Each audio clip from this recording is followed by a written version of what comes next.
Hi, who are you and how'd you go? My name is Adam. I got top 8 at the Queensland State Championships with my pet deck. I thought I'd take the Jesse Cotton approach and just take a deck I enjoyed and have fun, and just happened to do well. So we'll talk about some Lunalight engine. It's very standard. All of this is incredibly solved. You wouldn't really play any different ratios of any of this. I've seen some people cut Emerald Bird. I think that's quite silly. Lets you play through things like Spark and Bestials by dumping and reviving like the thing that they spark. But yeah, this doesn't need much talking about. This is all incredibly solved. You can find that on any Lunalight deck profile. You wouldn't change most of it. The 2 Fractal, I've seen some people playing 3. I can understand it. Just for me personally, I don't like opening more than 1 because its purpose is pretty much always only just to dump the Silverhound. If you're dumping a Black Sheep, you're in a weird position anyway. But yeah, I can see justification for 3. I just didn't like it personally. We have 2 Perfume, 1 Fusion, 1 Foolish Burial, 2 Masquerade, 2 Tanky. These 4 are quite standard. I'd play more of this, but I'd get into trouble because this happens to be limited. Who knew? The Tankies and the Masquerades, those specifically, you can play multiples in terms of 3 of them. I don't, just simply because of the Fallen and Virtuous. 7 of my 11 rounds were against Branded. Very sick of seeing that deck. But it's healthier than, Snake Eyes format, so we take what we can get. But yeah, this is very good because obviously it searches any card in the whole Lunalight archetype basically, except Wolf. And more starters is always helpful. Speaking of more starters, 2 Goods, 1 Serenade Dance. So with this specifically, this is actually thanks to Ryan Yu. Ryan Yu was the one that got me onto this. He actually plays 3 Goods, I believe, because you can also dump the Perfumes if you need to. Serenade Dance is a card that no one read for some reason. Well, sorry, everyone read, but no one has read prior. Everyone would pick this card up to figure out what it did. This is super crucial for lines where you want to summon a free body from deck, but you don't want to be locked into Lunalights like the Silverhound does, so that you can, like normal Gold Leo, dump this, effect summon, and make Tiger King, Baguska, Dagaris, anything, and you haven't used your Silverhound yet. So this is really, really good at extending. Also, another niche thing that Lunalight players need to use this for is chain blocking Zarlan. I had one where I Foolish Burial Goods to dump this before going to battle phase and evenly, and when I activated evenly and they chained KTS, I chained this, and now they can't do anything to the evenly. So just a cute little interaction there.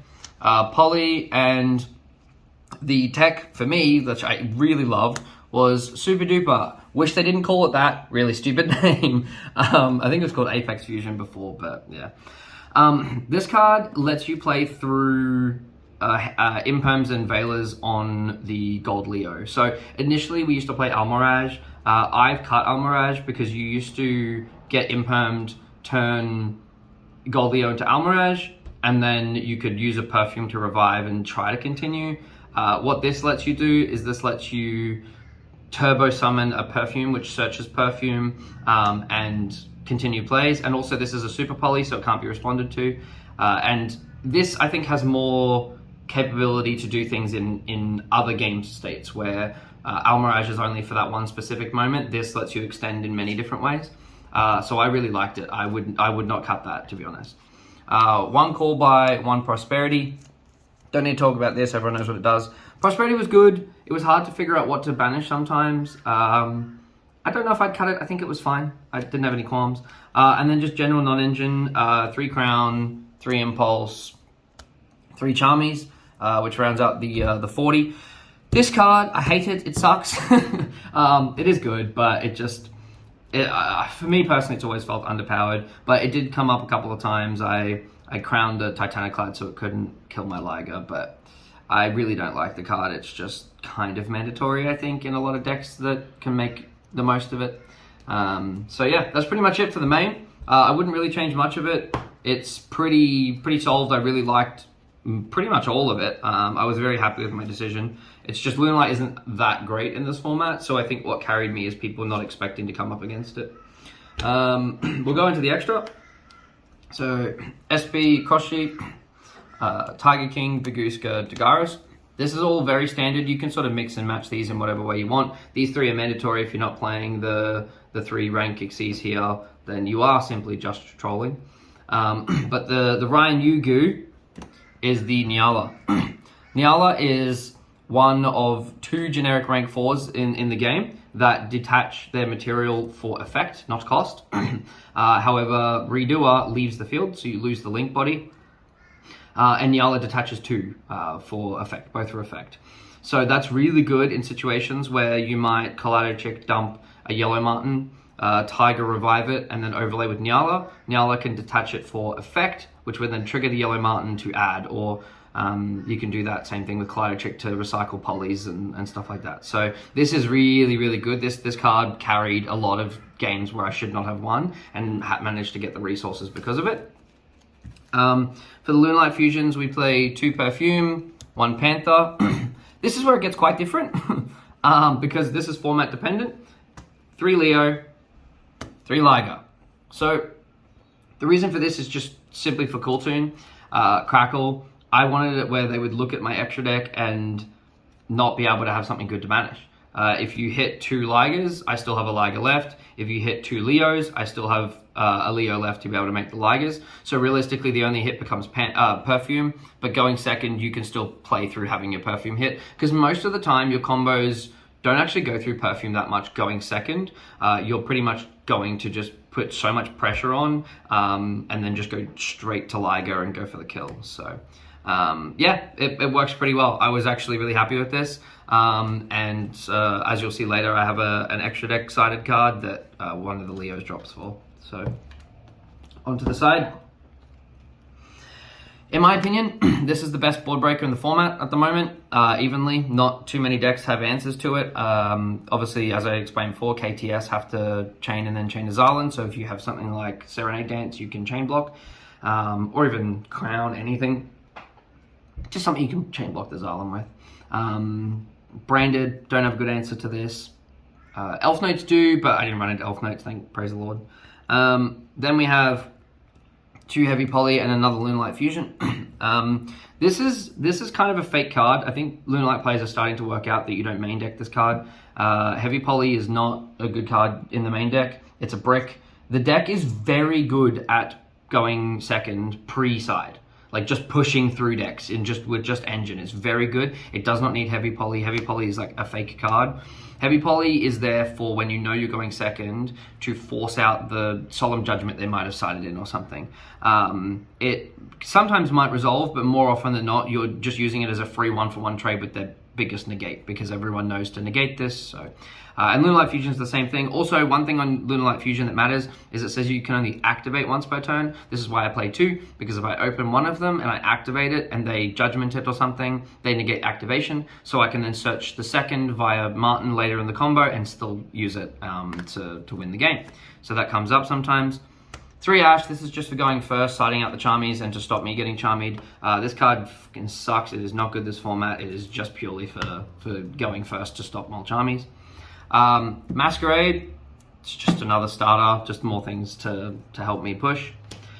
And here's the goo.